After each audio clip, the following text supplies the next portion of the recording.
We're standing here today in the Cross Hall, the long central corridor on the state floor of the White House.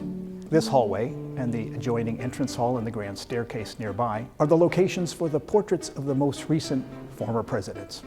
Today's portrait of interest is above my right shoulder, is the Aaron Schickler 1971 portrait of President John F. Kennedy. Perhaps a little more unusual than other portraits in our collection by having assumed this contemplative pose, which was described at the period as being a way that the president was often seen in photographs. The portrait was inspired by a request from Mrs. Kennedy. Mrs. Kennedy had asked Schickler to do studies for a portrait of herself, and at the time he was visiting with her, she raised the question whether he would consider doing a posthumous portrait of President Kennedy. Schickler thought about it. Mrs. Kennedy sent him some photographs, and he tried to contemplate how he might paint the portrait of a subject that he had never actually had sit for him.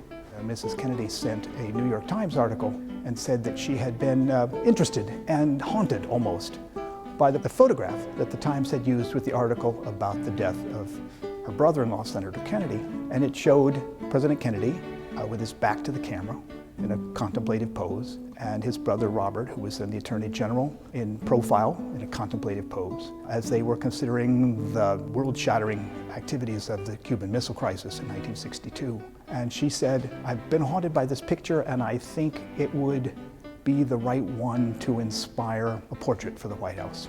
Schickler studied it and decided he would create something that would capture the strength, the courage, but as he said, it wasn't dire solitude in the president's part because he had his brother there with him. And so this pose that is not a traditional one, since you don't see his eyes, it's in this facing down pose, that was what he captured as how to remember President Kennedy. Mrs. Kennedy came back to the White House only once, in 1971, at the request of President and Mrs. Richard Nixon, when the portraits were ready to be hung in the White House. And she brought the children, Caroline, who was then 13, and John Jr., who was 10.